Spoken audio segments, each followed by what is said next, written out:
दुर्दैवानी आज संतांना सुद्धा समाजाने जातीत वाटलं. श्रोते हो, खूप लक्ष देऊन ऐका बरं, खूप लक्षपूर्वक ऐका. ज्ञानोबा अमुक एका जातीचे, तुकोबा अमुक एका जातीचे, गोरोबा काका अमुक एका जातीचे, सावतामाळी अमुक एका जातीचे. असं आहे, संतांना जर आम्ही जातीत वाटायला गेलो तर आम्ही मातीत जाऊ एवढं निश्चित आहे. महापुरुषांना सुद्धा समाजाने जातीत वाटलं. श्रोते हो, त्यामुळे नाथांसारखा एक आगळा वेगळा द्रष्टा संत नाथ महाराज, नाथ बाबा आम्हाला अगदी सोपं करून शिकवतात. एखादा वासुदेव येतो, कैवल्याचं दान मागतो, दान पावलं वासुदेवाला, दान पावलं वासुदेवाला, दान पावलं वासुदेवाला,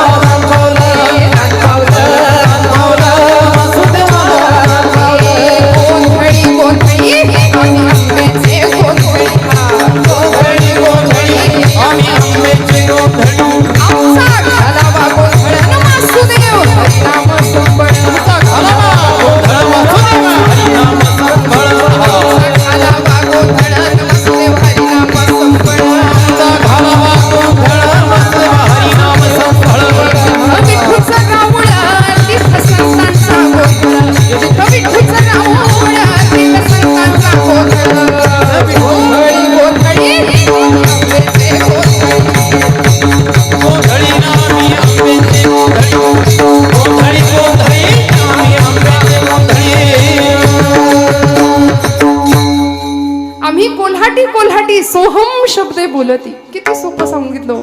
प्रत्येकाला भक्ती सोप्या शब्दामध्ये नेऊन पोहोचवली. आणि याचं कारण असं आहे की अंतःकरणामध्ये कळवळा होता. समाजाचं कल्याण व्हावं, जगाच्या कल्याणा संतांच्या विभूती या न्यायानी देह कष्टविती परोपकारे. आणि म्हणून संत श्रेष्ठ एकनाथ महाराजांचा हा अभंग भगवंताकडं अत्यंत सुंदर स्वरूपाचं, उदात्त स्वरूपाचं मागणं मागणार आहे. मागणं कसं मागावं याचा आदर्श वस्तुपाठ देणारा सुद्धा आहे. कारण मागणं मागायला आम्हाला शिकवावं नाही लागत, आमची यादी तयार असते. संतांचं मागणं हे आमच्यापेक्षा वेगळं होतं. ज्ञानोबांचं मागणं वेगळं होतं, तुकोबांचं मागणं वेगळं होतं. समर्थ रामदास स्वामी, तुकोबांना समकालीन असलेले संत, मागणं वेगळं आहे. उदात्त मागणं जगाच्या पाठीवर संतान इतकं कुणीच नाही मागितलं. मागणारे तेवढ्या ताकदीचे होते आणि देणारे तेवढ्याच ताकदीचे होते. आज उपांत्य दिवसाची सेवा आहे म्हणून मागणी पर अभंग आहे. भगवंताकडं प्रसाद मागण्याचं हे कीर्तन, मागणी करण्याचं हे कीर्तन. नाथ बाबा आमच्या समोर वस्तुपाठ ठेवतात. देवाकडं काय मागायचं, कसं मागायचं, कशा पद्धतीचं मागणं मागायचं. माऊली म्हणते, जे खळांची व्यंकटी सांडो, इतकं दिव्य मागणं. ज्या हृदयामध्ये विश्वाचा अर्थ सामावले, विश्वाचे अर्थ माझ्या मनी प्रकाशले, अवघेचे झाले देह ब्रह्म, असं सांगणारी ज्ञानोबा माऊली. जगाचं दुःख स्वीकारलं. रस्त्याने जाणाऱ्या या लेकराच्या झोळीमध्ये कोणीतरी भिक्षा घालावी, कुणीतरी खसकन झोळी ओढून घ्यावी, पीठ खाली सांडावर रेघोट्या ओढाव्यात, पिठात भरलेलं पीठ भरता येऊ नये म्हणून सांडलेलं पीठ. आणि अशा अवस्थेत जगानी संन्याशाची पोरं म्हणून विटंबना करावी, हिनवणी करावी. काय पाप केलं होतं असं? जगानी निंदा केली, अपमान केला. तुकोबराय रस्त्याने निघाले तर लोक म्हणायचे, याडा तुक्या चालला बघा. नाथबाबांची कमी नाही निंदा झाली. एखाद्या महाराच्या पोराला उचलून घेतलं नाथांनी म्हणून समाजाने वाळीत टाकलं नाथांना. क्रांतिकारक संत म्हणून ज्यांचा उल्लेख केला तर तो चुकणार नाही असे संत श्रेष्ठ एकनाथ महाराज, की ज्यांच्या अंगणामध्ये सगळ्या जातीच्या पंक्ती एकत्र बसायच्या. अमुक एका जातीमध्ये हा जन्माला आला म्हणून त्याला डावलायचं, अमुक एका जातीमध्ये हा जन्माला आला म्हणून त्याच्या हातचं पाणी मला चालणार नाही, हा मानवतेविरुद्ध केला जाणारा गुन्हा. सगळ्यात पहिल्यांदा याला फाटा फोडला तो संत श्रेष्ठ एकनाथ महाराजांनी. म्हणून क्रांतिकारक संत आहेत नाथ बाबा. आणि अशा नाथांचं कर्म बघावं, कार्य बघावं, की भगवंताला वाटावं. तुका म्हणे त्याचा देव सर्व भार, चालवी कामार होऊन या. हा भक्तीचा अधिकार श्रेष्ठ झाला, सिद्ध झाला. आणि भगवंत आले, दारात उभे राहिले, म्हणले मला काम द्या. नाथांच्या वाड्यासमोर येऊन उभे राहिले, मला काम द्या. नाथ बाबा म्हणले, कोण तू? म्हणले, लांबून आलोय, नाव श्रीखंड्या. श्रीखंड्या 12 वर्ष नाही, तब्बल 36 वर्ष भगवंत राबले नाथांच्या घरी. सेवा नाही केली बर का, राबले हाच शब्द बरोबर आहे. कारण उत्सवामध्ये सेवा आम्ही करतो, त्यामध्ये सुद्धा ठरवून दिलेलं नेमून दिलेलंच काम करतो. पण राबणं ही अवस्था आहे ती भगवंतांना विचारावी. राबले विठ्ठल म्हणून नाथांच्या घरी राबले 12 वर्ष, केशव म्हणून 12 वर्ष राबले आणि श्रीखंड्या म्हणून 12 वर्ष राबले. नाथांनी विचारावं, बाबा कशा करता आलायस? नाथ बाबा, तुमचे कष्ट आम्ही बघितले. रोज गोदावरीचं पाणी आपण आणता, रोज एवढ्या उतारावरनं कावड घेऊन येता, घरामध्ये पंक्ती बसतात जेवायच्या. तुमचे कष्ट बघवत नाहीत, भगवंतापर्यंत तुमची सेवा पोहोचली आहे. आता मला तुमच्यासाठी काहीतरी हातभार लावू द्या. भगवंत ऋण शिल्लक ठेवत नाही भक्ताचे. मोरोपंत नावाचे एक पंडित कवी होऊन गेले, त्यांची आर्य आहे. ऋण तरी मुठभर पोहे, त्याच्या व्याजात हे मनगरीती. काय हो, ऋण म्हणून काय घेतलं भगवंतांनी, व्याज म्हणून काय होतं? पोहे. त्याच्या व्याजात हे मनगरीती. हे म्हणजे सुवर्ण. कर्ज घेतलं ऋण, काय घेतलं? पोहे. आणि त्याच्या व्याजात काय दिली? सुवर्णाची नगरी. मग आता मुद्दलाचं काय झालं? मुद्दलात मुक्ती दे ही कोण्या साहुकारीची रीती. असा सावकार कुठं बघितलंय का हो, की मुद्दल म्हणून मुक्ती देऊन टाकली, व्याज म्हणून हेमनगरी देऊन टाकली. देव शिल्लक ठेवत नाही ऋण. भक्तीचं ऋण वाढत गेलं, कर्ज वाढत गेलं. म्हणून भगवंत आले श्रीखंड्या म्हणून म्हणले, मला काम द्या, काहीही करून काम द्या. नाथ बाबा म्हणले, इतके सेवक दास दासी नोकर चाकर आहेत बाबा रे, माझ्याकडे नाहीये काम तुझ्या करता राजा. काय देऊ काम तुला? नाही, काहीतरी काम द्या म्हणाले. बर, घरी कोण कोण असतं? आता आली का पंचायत. आता काय सांगावं, एकटाच आहे म्हणले. जाऊ दे, खोटं बोलायची सवय लहानपणापासून आहे आपल्याला. मी एकटाच आहे म्हणाले. एकटाच आहे? बर, तुझं लग्न नाही झालं म्हणजे ठीक आहे, लग्न करून देऊ. अजून टेन्शन आलं देवाला. आधीच लोक ओरडतात 16,108 म्हणून, आता अजून हे कलम एक वाढवणार. म्हणले जाऊ दे, आत्ता पुरतं तरी हो म्हणतायत का नाही, राहूया इथेच, काही हरकत नाही. मज न लगे सर्वथा वेतन, पोटा पुरते देई अन्न. मला काही नको म्हणाले, वस्त्रे द्यावी जीर्ण शीर्ण, काही नको. तुमची जुनी झालेली कपडे मला वापरायला द्या, पोटभर मिळेल एवढं जेवण द्या, मला काही नको नाथा, काही नको, मला फक्त काम करू द्या. राहिले, नुसते राहिले नाही, राबले. द्वारकेची मूर्त एकनाथा घरी, पाणी वाहे हरी कावडीने, श्रीखंड्या चंदन उगाळून करी, वस्त्र गंगा तिरी दूत. असे सगळी सेवा केली भगवंतांनी नाथांची सगळी. राबले अक्षरशः. आवडीने कावडीने प्रभूने सदनात वाहिले पाणी, एकच काय वदावे पडल्या कार्यात वाहिले पाणी. प्रत्येक काम केलं नाथांच्या घरी. गिरिजामाईंच्या सुद्धा सेवेत, स्वयंपाकघरात प्रत्येक सेवेत हजर. सगळं काम करावं, सगळं काम. स्वतःच्याच पूजेकरता स्वतः चंदन उगळून द्यावं, स्वतःच्याच पूजेकरता स्वतः फुलं आणून द्यावीत. नाथांच्या भोजनाची वेळ झाली की पाट पाणी घ्यावं, ताट घ्यावं, वाढावं. नाथांचं भोजन झालं की उष्टी खरकटी उचलावीत. नाथांची विश्रांतीची वेळ झाली की अंथरूण घालून द्यावं. नाथ झोपले की त्यांचे पाय चेपावेत. 12 वर्षात नाथांनी श्रीखंड्याला कधी झोपलेलं पाहिलं नाही, कधीच नाही. अखंड सेवा, अखंड सेवा, अहोरात्र. आणि ज्यावेळी नाथांना कळालं की माझ्या घरी राबणारा दुसरा तिसरा कुणी नाही, श्रीखंड्या म्हणून राबणारा अनंत कोटी ब्रह्मांड नायक द्वारकेचा राणा गोपाल कृष्ण माझ्या घरी राबतोय, कळालं तेव्हा लोटांगण घेतलं. म्हणले भगवंता, तडफडून मेलो असतो तर बरं झालं असतं. इतकी सेवा केली, माझी उष्टी खरकटी काढली, उष्टावळ्या उचवल्या, माझे पाय सुद्धा चिपून दिले भगवंता, त्यापेक्षा तडफडून मेलो असतो तर बरं झालं असतं म्हणले देवा. भगवंतांनी नाथांना उठवलं आणि कडकडून आलिंगन दिलं, कडकडून. आणि म्हणले नाथा, मागा काहीतरी, आता काय हवंय तुम्हाला? नाथ महाराज म्हणले नको देवा, काही नको. काहीही मागत नाही त्याला खरं भक्ती प्रेम म्हणतात बरं का. तुमची माझी यादी तयार असते. मगाशी मी म्हटलं ना, 10 रुपयाची नोट आम्ही दानपेटीत टाकतो. परवा मावशी म्हणले यंदा पोरीचं जुळू द्या. 10 रुपये नेट पॅक तरी येतो का तेवढ्यात? इतकी यादी असते. घेशी देवा देशी ऐसा अससी उदार, नामदेव महाराज म्हणतात ना. तू तो उदारांचा राणा, तो द्यायलाच बसलाय हो. पण घेणारा माणूस कसा आहे?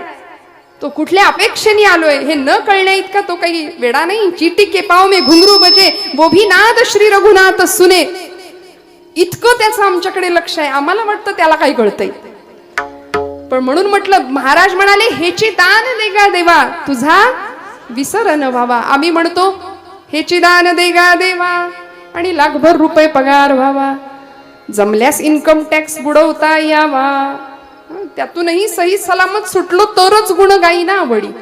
माऊली म्हणते विश्वात्म भगवंताकडे जे खळांची व्यंकटी सांडू या सत्कर्मी रती वाढो, भूता परस्परे पडो मैत्र जीवांचे, इतकं उदात्त मागणं. समर्थ म्हणाले कल्याण करी रामराया जनहित विवरी.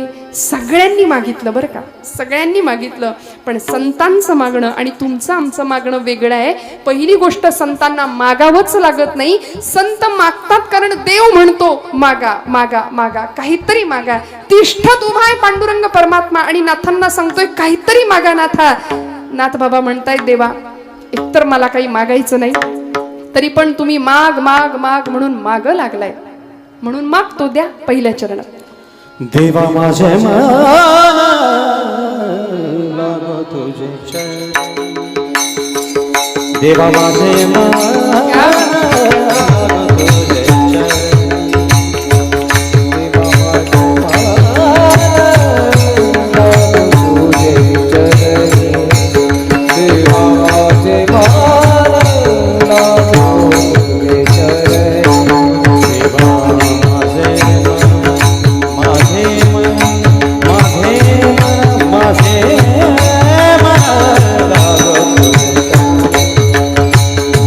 देवा माझे लागो तुझे चरण, देवा माझे लागो तुझे चरण, देवा माझे लागो तुझे चरण. संसार व्यसनी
देवा माझे मन लागो तुझे चरणी, संसार व्यसनी पडून दी, नामस्मरण घडो संत समागम, वावुगाची भ्रम नको देवा. नाथांनी मागणं मागितलं, देवाला म्हणाले देवा तुला किती वेळा सांगितलं मला काही नको, तरी सुद्धा तुला द्यायचंच आहे, द्यायचंय ना तर एक दे. देवा माझे मन लागो तुझे चरणी, तुझ्या चरणावर माझं मन स्थिर राहू दे, कारण ते मन स्थिर नाहीये हे निश्चित आहे. मन चंचल आहे, सगळ्यांनी सांगितली प्रमाण, सगळ्यांनी सिद्धांत सांगितले. भगवान गोपालकृष्ण विभूती युगामध्ये म्हणाले इंद्रियाणाम मनश्चास्मी, सकल इंद्रियांच्या मध्ये मन नावाचे इंद्रिय ते म्हणजे मी आहे. यापुढे भगवंत विभूती योगात म्हणतात, मासा नाम मार्गशीर्षोस्मी. 12 महिन्यांच्या मध्ये मार्गशीर्ष मास म्हणजे मी, प्राण्यांच्या मध्ये सिंह म्हणजे मी, फुलांमध्ये गुलाब पुष्प म्हणजे मी. आणि एवढंच कशाला अर्जुना, पांडवानाम धनंजय, 5 पांडवांच्या मध्ये तू म्हणजे मी. भगवंतांची भगवद्गीता असा अर्जुन आमच्यासारखं नव्हतं ऐकत. आम्ही कसं कीर्तनात एखादी डुलकी लागली तरी काही हरकत नाही. काही माणसं फार हुशार असतात, अशी जागा हेरून बसतात. इथं तसं नाही बरं. आम्ही इथलं तिथं कधीच सांगत नाही. देवर्षी नारदांची गादी आहे. नारदांचा स्वभाव काय आहे? इकडचं तिकडं, तिकडचं इकडं, असे आहे की नाही. पुराणामध्ये त्यांच्या कथा आपण ऐकतो. तसं आम्ही इथल्या गोष्टी तिकडे साताऱ्याकडे जाऊन सांगू फार तर, इथलं इथं नाही. त्यामुळे इथे मस्त फ्रेश चेहऱ्याची माणसं आहेत. रिलॅक्स बसा बरं का, काही टेन्शन नाही. प्रपंचातल्या सगळ्या बरं का, आजी मावशी आत्या सगळ्या महिला वर्ग आमचा इकडेच फार व्याप असतात तो, आहे की नाही. आमच्या वर्गाला फार टेन्शन असतं सगळ्यांचं. बघा ना, रांधावाडा उष्टी काढा, सगळं आलं गेलं बघा, घरातलं बघा, बाहेरचं बघा, सगळं करावं लागतं की नाही. म्हणून मी तुमच्या वर्गाला मुद्दाम सांगते, सगळं सोडा. 2 तास फक्त आपल्याकरता आतमध्ये बघायचं आपण आपल्या. तुकोबरायांनी केला ना, तुका म्हणे होय मनाशी संवाद आपुलाची वाद आपणासी. आत्मशोधाची धडपड होती महाराजांची. तो आपला शोध घेता येतोय का याचा विचार करूया. आणि सगळ्या विवंचना, घरामध्ये सासू आहे, सासरा आहे, दीर आहे, भाऊज आहे, नणंद आहे, सगळे त्याच सगळ्या गोष्टी परत कीर्तनात ऐकायची फार इच्छा असते काहींना.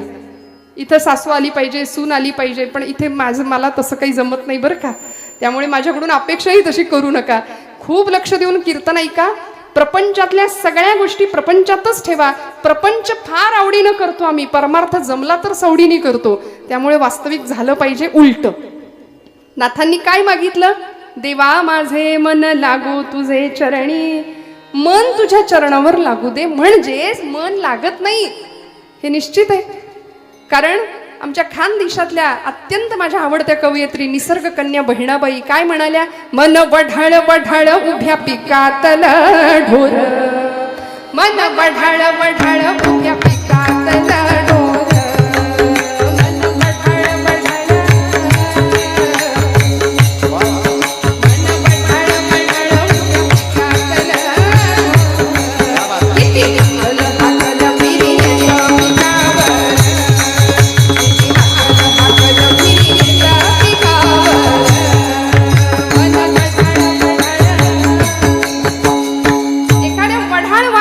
जनावराची उपमा दिली. कुणाला? आपण सगळे जागेपणी ऐका. गात जागा गात जागा प्रेम मागा. अत्यंत मन चंचल आहे. वढाळ वासराची उपमा दिली, जनावराची उपमा दिली. भगवंतांनी सांगितलं मन म्हणजे मी आहे. बघा काय गंमत आहे. भगवंत काय म्हणाले? इंद्रियाणाम मनश्चास्मी. मन म्हणजे मी आहे. अर्जुनाने भगवंतांकडे असं बघितलं, म्हणाले देवा, तो काही झोपेत ऐकत नव्हता. तो म्हणाला, काय म्हणालास कृष्णा सख्या? मन म्हणजे तू? हो, मन म्हणजे मी. नक्की? नक्की मन म्हणजे मी. बघा कन्फर्म? हो कन्फर्म, मन म्हणजे मी. लॉक कर दू? असतं का नाही, कौन बनेगा करोडपती? हा, लॉक कर दो, मन म्हणजे मी. बरं, अर्जुनाने आता प्रश्न विचारला, देवा मन म्हणजे तू असशील तर अथकेन प्रयुक्तोयम पापंचरति पुरुषः अनिच्छन्नपि वार्ष्णेय बलादेव नियोजितः. अथ केन प्रयुक्तोयम पापंचरति पुरुषः. अथ केन, का?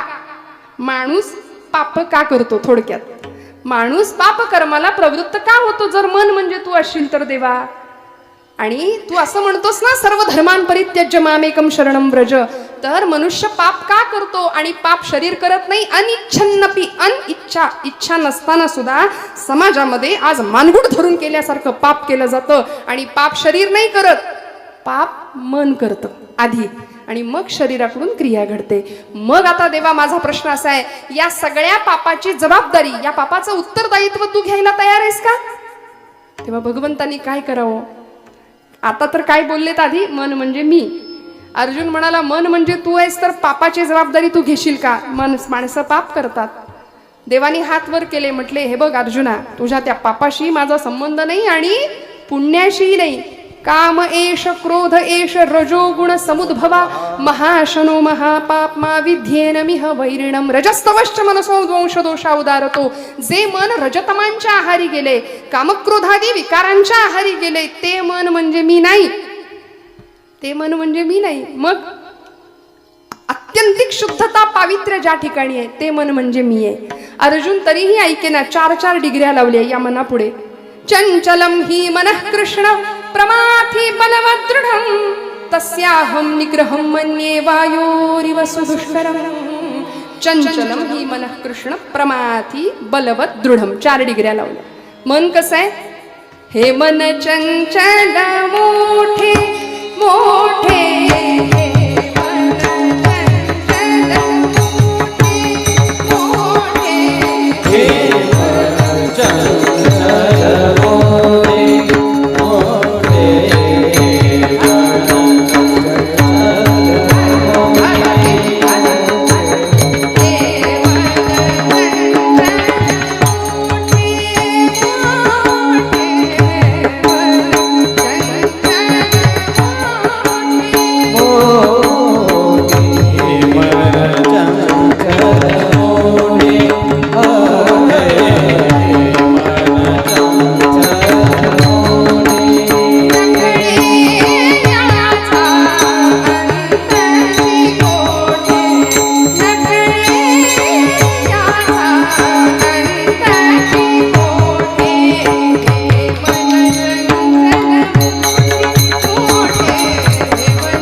मन भगवंत म्हणतात सगळं खरं बाबा, तुझं सगळं म्हणणं बरोबर आहे. मन चंचल आहे, हट्टी आहे, उन्मत्त आहे, ऐकत नाही.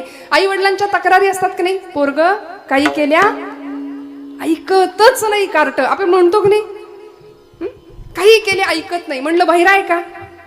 ऐकत नाही म्हणजे बहिरा आहे असं नाही. सगळं सांगितलेलं ऐकतो, पण बाळ्या उठ, बाजारातनं दूध घेऊन ये, कोथिंबीर घेऊन ये, नाही जात जा, हे म्हणजे ऐकत नाही. हो की नाही? हा, उठ, वेड पिक्चर लागलाय टीव्हीवर, लगेच बघायला उठेल, हे कसं ऐकेल? या मनाचं असंच आहे. या मनाचं असंच आहे. म्हणून या मनाला माऊली म्हणते, या मनाचे एक अनिके जे देखली ठाया सोके, मग अनुभव सुखची कौतुके दावीत जाईजे. या मनाच्या ठिकाणी भगवंताचं अधिष्ठान असावं आणि ते मन कुठे धाव घ्यावं? आता कोठे धावे मन, तुझे चरण देखलिया, भाग गेला क्षीण गेला, अवघा झाला आनंद. मना तेथे धाव घेई, मना तेथे धाव घेई, मना तेथे धाव घेई, मना तेथे धाव घेई,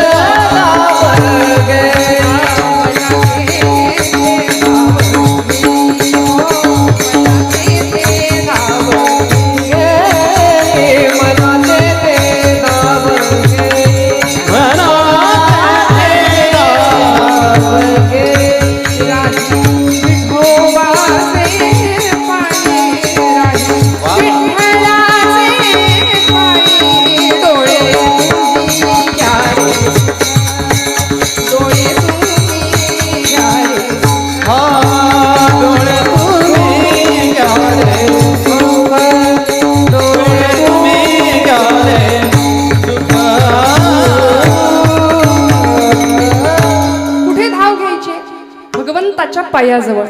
काय आहे असं भगवंताच्या पायात? नाथांनी म्हटलं, देवा माझे मन लागो तुझे चरणी. अहो, लाखोंच्या संख्येने समुदाय धावतो पंढरपूरला. वेडाय म्हणून की काय? काहींना नाही दर्शन मिळत, कळसाचं दर्शन घेऊन माघारी फिरावं लागतं. बिचारा कित्येक जातिवंत वारकऱ्यांना कोरोनाच्या 2 वर्षामध्ये नाही जाता आलं पंढरपूरला. जातिवंत वारकरी रडला घरी. का? नाही ते चरणांचं सुख घेता आलं. काय आहे असं? साजिरे गोजिरे समचरणी उभे, साजिरे गोजिरे समचरणी उभे. काय तिथे? भक्ताची या लोभे विटेवरी विटेवरी विटेवारी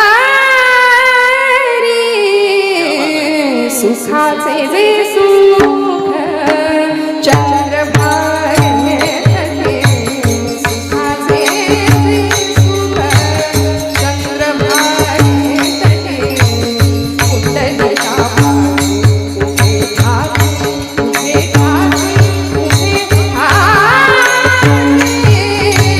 सुखाचे जे सुख चंद्रभागे सुखाचे ते सुख चंद्रभागे कुंडलिका पाशी उभे ठाके उभे ठाके उभे ठाके सुखाचे जे सुख चंद्रभागे सुखाचे ते सुख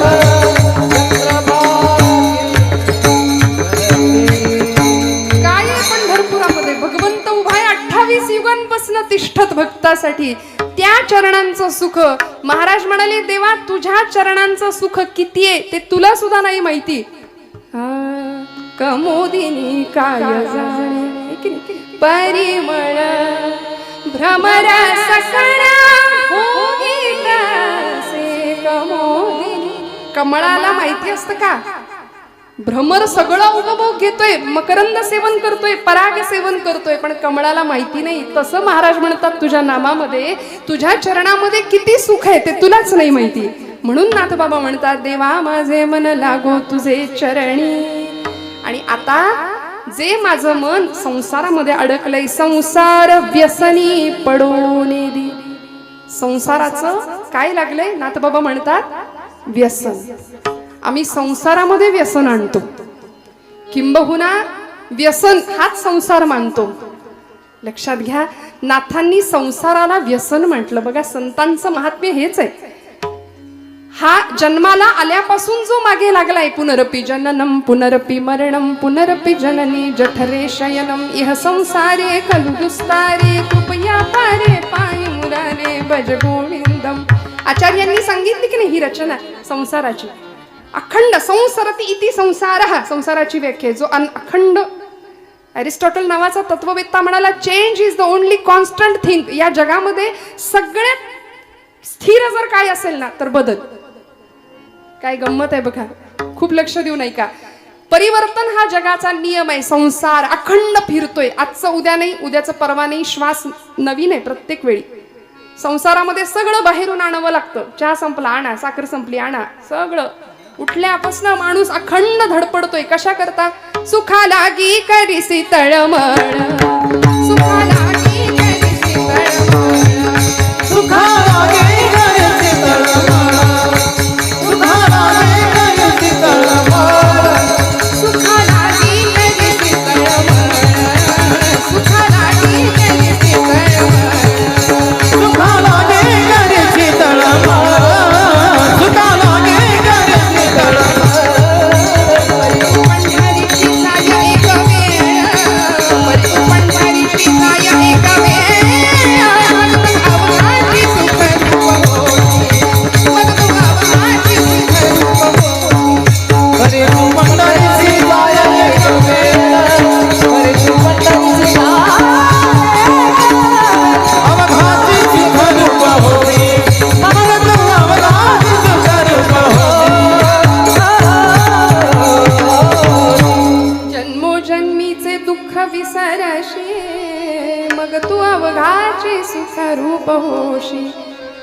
या सुखासाठी आम्ही अखंड तळमळतोय. संसारात दुःख नाही, संसारच दुःखमय आहे, संसारच दुःख आहे. मग अशा दुःखमय संसाराचं व्यसन मला लागू देऊ नको. भर्तृहरी नावाचे एक सुभाषितकार होऊन गेले, त्यांनी नीतिशतक नावाचा ग्रंथ लिहिला. त्यामध्ये माणसाला व्यसन असलं पाहिजे असं म्हणले बरं का. तुम्ही म्हणाल ताई काय बोलताय, कालपर्यंत आम्ही चांगलं ऐकत होतो आणि आज तुम्ही चक्क सांगताय व्यसन असलं पाहिजे. मग आमच्याकडे तर भली मोठी यादी आहे. व्यसन आणि फॅशन याच्या आहारी लागून आमची पिढी किती बर्बाद झाली. मी कशाला सांगायला हवं. घरं बर्बाद झाली, घराचे 2 तुकडे झाले. विधभर जमिनीच्या बांधाच्या तुकड्यासाठी सख्या भावाचा खून करणारी माणसं आज आम्ही समाजात पाहतोय. एखादा अपघात झाला रस्त्यावर तर त्याला मदत करण्यापेक्षा पहिला फोटो काढून सोशल मीडियावर माझ्याकडून पहिल्यांदा कशी बातमी जाईल याच्या मागे वखवकलेली आमची पिढी लागली आहे. आमची संस्कृती, आमचा समाज, आमचा देश, आमचा धर्म म्हणून भारतीय पुराण पुरुषांनी, महापुरुषांनी 3Dचा जमाना तोही होता बरं का. आजही आम्ही 3D फार करतो ना, पण या 3D मध्ये 3D कुठले होते तर देव, देश आणि धर्म. याच साठी सगळा जीवनाचा अट्टहास या मंडळींचा होता. त्यामुळे बाकी व्यसन करायला वेळच नव्हती हो. बाकी व्यसन करायला वेळ नाही, बाकी गोष्टींसाठी वेळच नाही. जगाचा तो भार आपुल्या शिरावर ऐसे थोडे तर वाटो द्या हो. कारण माहिती होतं माझ्या इथे प्रत्येक घराघरातनं सुवर्णाचा धूर निघत होता. इतकी श्रीमंती होती आमच्याकडे. सुवर्णाचा धूर, रत्नांच्या खाणी कुठे होत्या? भारत देशात. पण लोक आले, लुटेरे आले, अनेक स्वाऱ्या केल्या, लढाया केल्या आणि आमच्या इथलं सगळं लुटून नेलं. रिकाम्या आगबोटी आणल्या इंग्रजांनी, भरभरून नेलं. इथला ताग, इथलं लोखंड, इथली नीळ, इथलं सोनं, इथला कापूस सगळं नेलं आणि आमचा राष्ट्राभिमान स्वतःच्या टाचेखाली तुडवून टाकला. आणि आम्ही त्यांचे पोवाडे गातो. कुणीतरी यावं, इथलं लुटावं, इथं स्वाऱ्या कराव्यात, आमचा राष्ट्राभिमान तोडवून टाकावा, आमचा स्वाभिमान तोडवून टाकावा आणि आम्ही एवढ्या वर्षानंतर, शेकडो वर्षानंतर सुद्धा त्यांचेच पोवाडे गावेत. आमच्यासारखे शतमूर्ख आम्हीच आहे, लक्षात ठेवा. आम्हाला कीर्तनातनं ही जागृती करणं अपेक्षित आहे. आमच्या भावी पिढीला जर आम्ही नाही सांगितलं तर आमच्यासारखे पापी आम्ही ठरवू. कारण येथ वडील जे जे करीती तया नाम, धर्म ठेवीती माऊली. धर्माची व्याख्या आम्हाला सांगतात. मग आम्ही जर कमी पडलो तर आमच्या पिढीसमोर पुढचा येणारा भयान अंधकार, त्याला आम्ही जबाबदार असू. आमच्याकडे एक म्हण आहे, आम्ही शेकडो वर्षानंतर स्वाऱ्या केलेल्यांचेच गुणगान गातो. इथली मंदिरं फोडली, मशिदी उभ्या केल्या, धर्माभिमान स्वतःच्या टाचेखाली तुडवून टाकला. घोड्यांच्या टापा आल्या, मोगलांच्या स्वाऱ्या, सुलतानांच्या स्वाऱ्या, लढाया कुणाच्याही असोत, घरदार जळून राख झाली. सत्यानाश झाला तो मराठी मुलखाचा, मराठी मातीचा. इथल्या बाया बापड्यांची सुरक्षितता प्रश्न होता. वेदशाळेतला वेद, देवळातला देव, स्त्रीचं शील, तिच्या कपाळावरचं कुंकू, तिचं चारित्र्य, तरुणांचा पराक्रम, वृद्धांचं जीवन काहीच सुरक्षित नव्हतं. अशा वेळी नाथ बाबा साक्षीदार होते बरं का. 16वं शतक आहे नाथ माऊलींचं. आणि एकनाथ महाराज पैठणातनं 3.5 शक्तिपीठांकडे अवतान घालत होते. दार उघड बये, दार उघड म्हणून. 3.5 शक्तिपीठांकडे सगळ्या संतांनी अवतान घातलं होतं. का हो? कारण आम्ही इतक्या वर्षानंतर सुद्धा त्यांचंच गुणगान गातोय. आपल्याकडे म्हण आहे, जो जिता वही. वाटलंच होतं मला. आता काय, आपण आपलीच दृष्ट काढली पाहिजे की नाही मीठ मोहऱ्यांनी. एकदा खरंच काढूयाच आपण. कसं कसं बघा ना, मी न काही विचारता पटकन तोंडात आलं तुमच्या, जो जिता वही. आता का म्हणाल? आजपासून म्हण बदलूया. मी हात जोडून प्रार्थना करते, आपल्या सगळ्यांच्या हृदयस्थ परमात्म्याला विनंती करते की आजपासून जो जिता वही सिकंदर नाही. अरे कुणीतरी फुटके लुटेरे येतात, आमच्या इथलं सोनं लुटतात, आमच्या इथला देव, धर्म, देश, स्वाभिमान लुटायचा प्रयत्न करतात आणि आम्ही त्यांचंच गुणगान गातो. आजपासून जो जिते वही छत्रपती शिवाजी महाराज, जो जिता वही महाराणा प्रताप, जो जिता वही राजा विक्रमादित्य, जो जिता वही पृथ्वीराज चौहान. आजपासून त्यांचे गोडवे गायला सुरुवात करूया. जो जिता वही धर्मवीर संभाजी महाराज. का हो? नको त्या गोष्टींच्या आहारी आम्ही जातो, परिणाम संसार उद्ध्वस्त होतो. नाथांनी संसाराला व्यसन मांडलं. म्हणाले मला संसाराचं व्यसन लागू देऊ नको देवा. याचा अर्थ प्रपंच करायचा नाही असं नाही. प्रपंच करावा नेटका, मग घ्यावे परमार्थ विवेका. संतांनी सांगितलं फाटका तुटका प्रपंच आम्हालाही मान्य नाही. तो उत्तमच करायचा. प्रपंच असावे सुवर्ण परमार्थी पंचीकरण. प्रपंच छानच करायचा आहे, उत्तम. जोडून या धन उत्तम व्यवहारे, उदास विचारे वेच करी तुकोबा म्हणतात की नाही. उत्तम प्रपंच करायचाच आहे, पण त्याचं व्यसन नाही लागू द्यायचं. कीर्तनाला येता का? नको. दूध फ्रीज मध्ये ठेवायचंय. कीर्तनाला येता का? घराला कुलूप लागलंय की नाही 10 वेळा आम्ही ओढून बघू आणि इथं आल्यानंतर सुद्धा त्या कुलपाचं चिंतन करू. असा हा संसार मागे लागलाय. नको म्हणले, आज मूडच नाही. उठलेलं बसवत नाही, बसलेलं उठवत नाही. कबीरदास म्हणतात, कोई तन दुखी, कोई मन दुखी, कोई धन बिन रहत उदास, थोडे थोडे सब दुखी, सुखी हरी के दास. सगळ्यांच्या मागे दुःख आहे, कारण संसारच दुःखमय आहे आणि तिथे आम्ही सुख शोधण्याचा प्रयत्न करतो. स्वानंद सुख निवासी मामासाहेब दांडेकर असं म्हणाले होते की तुम्ही प्रपंचात सुख शोधता, म्हणजे असं झालं की मिरच्यांच्या बाजारात जायचं आणि म्हणायचं जरा खव्याचे पेढे देता का किलोभर. आता मिरच्याच्या बाजारात तुम्हाला पेढे कुठनं मिळणार, तिथे ठसकाच लागणार आणि तिथे डोळ्यात पाणीच येणार, बरोबर आहे की नाही. मग प्रपंचात सुख नाहीये, मग असा संसाराचं मला व्यसन लागू देऊ नको नाथबाबा म्हणतात. भर्तृहरी म्हणाले व्यसनानि संति बहुशः व्यसनद्वयमेव केवलम व्यसनम. मी म्हटलं 2 व्यसन माणसाला लागली पाहिजे. कुठली व्यसन? विद्याभ्यसनम व्यसनम अथवा हरिपाद सेवनम व्यसनम. 2 व्यसन जगाच्या पाठीवर अशी आहे की ती माणसाला लागली तर माणूस जीवनाचं कल्याण व्हायला हरकत नाही. पहिलं व्यसन विद्येचं, विद्याभ्यसनम व्यसनम अथवा हरिपाद सेवनम व्यसनम. कुठली तरी कला, मग संगीतातली कुठली कला असू दे, खेळ असू दे, शिल्पकला असू दे, चित्रकला असू दे, विद्येचं व्यसन आमच्या मुलांना लागलं पाहिजे. आमची पोरं हातामध्ये एकदा ते डबडं दिलं की त्यांना जगाचं काही भान नसतं. मग आई बोलवतीये, वडील बोलवताय, जेवायला उठ बाबा, काही नाही. बसून बसून बसून किलो किलो फक्त आमची वजनं वाढतायत का? इंटरनेट, त्याच्यावरचे गेम, मैदानी खेळ संपले. मग विद्येचं व्यसन लागावं. साहित्य संगीत कला विहीन साक्षात पशु पुच्छ विषाणहीन, असं एक सुभाषित आहे. म्हणले ज्याच्याजवळ कुठलं साहित्य नाही, कुठली कला नाही, कुठली विद्या नाही, त्याची गणना ही एखाद्या पशुमध्ये होणार आहे. आणि कुठला पशु? म्हणले पुच्छ विषाण. विषाण म्हणजे शिंग, संस्कृतात शिंगाला विषाण म्हणायचं. विषाण म्हणजे शिंग. शिंग आणि शेपूट नसलेला प्राणी, असं मानव प्राण्याचं वर्णन केले बरं का. पुढं म्हणाले तृणन्न खादन्नपि जीव मानहा. म्हणले नशीब त्या 4 पायाच्या प्राण्यांचं की हा 2 पायाचा प्राणी चारा खात नाही. कारण यानं जर एकदा चारा खायला गेला तर बाकीचे पशु जिवंत उपाशी मरतील. इतिहास आहे. आम्ही अन्न नाही खात, आम्ही माती खातो, दगड खातो, सिमेंट खातो, पैसा तर खातोच खातो. बर चारा सुद्धा खाल्लाय बरं. विठ्ठल विठ्ठल.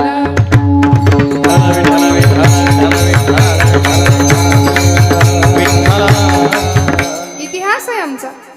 त्यामुळे मनुष्य नावाचा प्राणी असा आहे म्हणून कुठली तरी विद्या असणं गरजेचं आहे. विद्या नावाची कुणी पोरगी नाही बरं.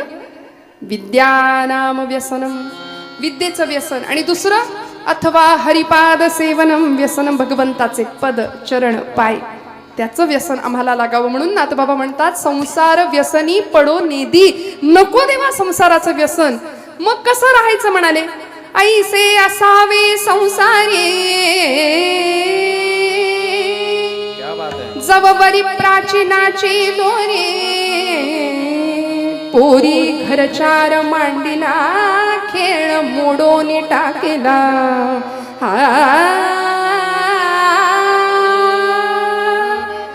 ऐसे असावे संसारी. कसं राहायचं संसारात? जवबरी नाथांचं भागवतातली ओवी आहे बरं. जवबरी प्राचीनाची दोरी पोरी घरचार मांडीला खेळ मोडोनी टाकीला. लहान मुली खेळतात का नाही भातुकलीचा खेळ? आता पूर्वी खेळायच्या, आता कुठलो? आता कपाळाला टिकली लाव म्हणून ओरडावं लागतं तिच्या मागे.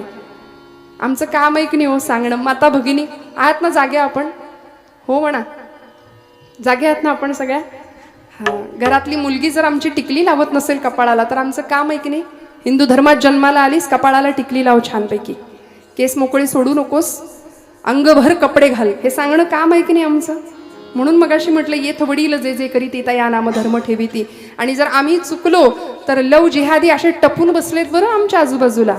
कधी आमच्या लेकी बाळी ओढून पळवून घेऊन जातील आमचं आम्हाला कळायचं नाही. कितीतरी किस्से, कितीतरी गोष्टी आमच्या आजूबाजूला घडल्या, आमच्या दारापर्यंत येतील तेव्हा आम्ही डोळे उघडू का? म्हणून संतांनी आम्हाला सावध केलं, प्रत्येक वेळी सावध केलं.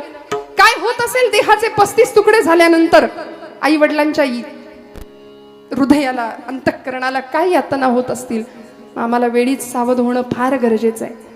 नाथांनी सांगितलं लेकी बाळी संध्याकाळच्या वेळी खेळायला बसतात.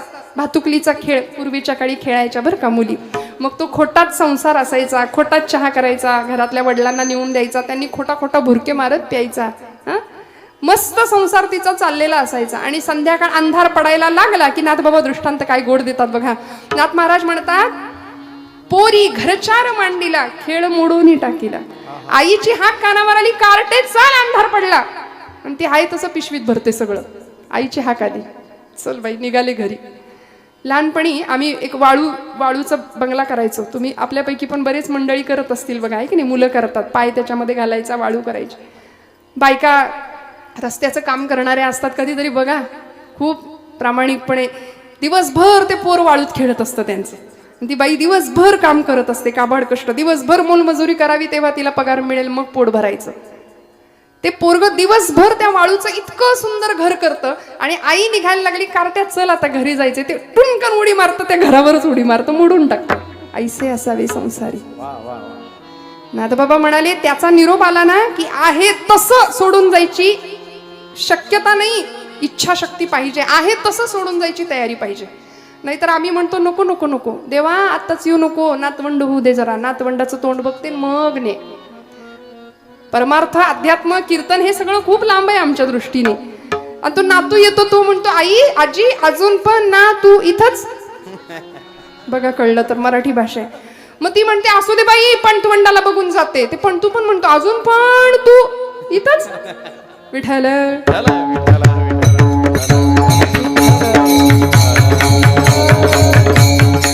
त्यामुळे लोकांना कंटाळा येईपर्यंत आमचं जीवन नसावं, संसाराचं व्यसन लागू देऊ नये. मग नाथबाबा म्हणतात की या संसाराचं व्यसन तर नकोच, तुझ्या चरणाजवळ मन स्थिर राहू दे. पण ते मन चंचल आहे, ते जर स्थिर असायचं असेल तर साधन पाहिजे. कुठलं साधन? अभंगाचं दुसरं नामस्मरण